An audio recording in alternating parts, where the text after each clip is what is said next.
Hi అందరికీ ఈ వీడియోలో అమ్మవారికి డ్రెస్ స్టిచ్చింగ్ ఎలా చేయాలో చూపిస్తాను. ముందుగా నేను ఒక క్లాత్ తీసుకున్నాను. ఈ క్లాత్ 1.5 మీటర్కి కొంచెం తక్కువగా ఉంది. ఈ టేప్ 1.5 మీటర్ టేపు అంత కొంచెం తక్కువ ఉంది. మీరు కావాలంటే ఎక్కువ కూడా తీసుకోండి.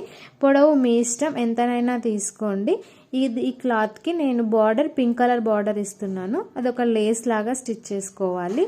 వీడియోలో చూపిస్తున్నట్టు ఫోల్డ్ చేసుకొని మొత్తం ఆ చివరి నుంచి చివరి వరకు ఒక స్టిచ్ వేసుకోవాలి. జాగ్రత్తగా సర్దుకుంటూ దాని లోపల వైపు స్టిచ్ చేసేసుకొని లోపల వైపు ఫోల్డ్ చేసుకొని స్టిచ్ వేసుకోవాలి చివరి వరకు. వీడియోలో చూపిస్తున్నట్టుగా ఆ స్టిచ్ వేసేసుకోవాలి.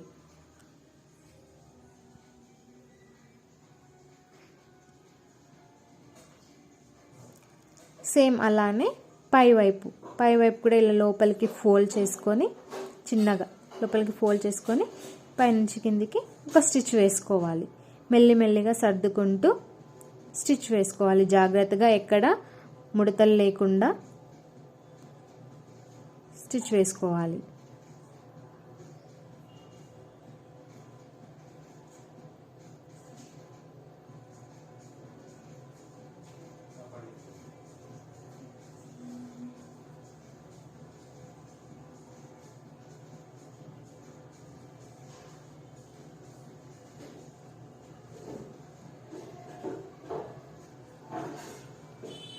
ఈ గ్రీన్ పింక్ కాంబినేషన్ బాగుంటుందని నేను ఈ 2 కలర్ సెలెక్ట్ చేసుకున్నాను.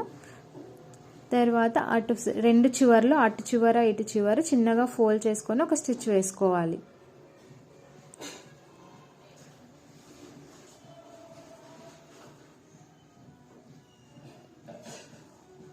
ఇలా స్టిచ్ వేసుకున్న తర్వాత దీనికి చిన్నగా ప్రిల్స్ ఇచ్చేసుకోవాలి. ప్రిల్స్ పెట్టేసుకొని అక్కడే ప్రిల్స్ పెట్టేసుకొని స్టిచ్ వేసుకోవాలి. ప్రిల్స్ చాలా చిన్నగా ఉంది. ఇది 1.5 మీటర్ కంటే కొంచెం తక్కువగా ఉంది కదా. సో ఇది 9 to 10 ఇంచెస్ మాత్రమే రావాలి, ఎక్కువగా రాకూడదు. ఎందుకంటే మళ్ళీ కలశంకి అలా కట్టేసుకున్నప్పుడు బాగుండదు. కాబట్టి చిన్నగా చాలా ఎంత చిన్నగా వీలైతే అంత చిన్నగా స్టిచ్ చేసుకోవాలి.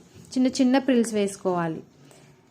వీడియోలో చూపిస్తున్నట్టు మొత్తం అన్ని ప్రిల్స్ వేసేసుకోవాలి. ప్రిల్స్ వేసుకున్న తర్వాత ఇలా ఉంటుంది. ఇది నేను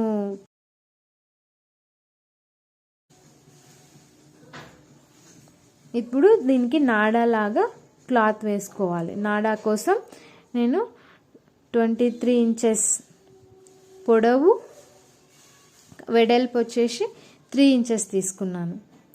ఇప్పుడు దానికి స్టిచ్ వేసుకోవాలి. ఇలా కొంచెం క్లాత్ వదిలేసి స్టిచ్ చేసుకోవాలి. అటువైపు ఇటువైపు వీడియోలో చూపిస్తున్నట్టుగా ముందు వెనుక వైపు నుంచి క్లాత్ పెట్టి స్టిచ్ వేసుకొని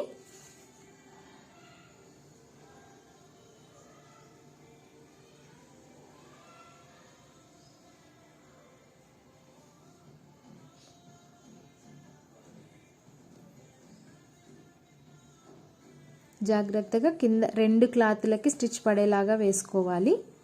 ఎక్కడ మిస్ చేయొద్దు.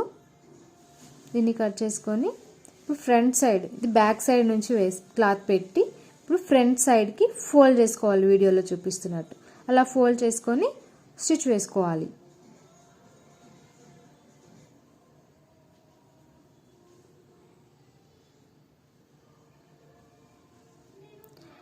ఇక్కడ వరకు స్టిచ్ వేసుకొని దీన్ని ఇక్కడ క్లాత్ ఇంకా మిగిలింది కదా, దాని వరకు మొత్తం స్టిచ్ అనేది కంటిన్యూ చేసేసేయాలి.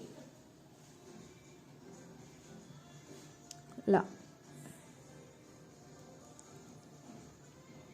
ఇప్పుడు ఇంకొక సైడ్ అక్కడ సైడ్ వదిలేసాం కదా, దానికి కూడా ఇలానే ఫోల్డ్ చేసి స్టిచ్ వేసుకోవాలి. ఇటు పక్కకు ఇప్పుడు ఈజీగా ఉంటుంది.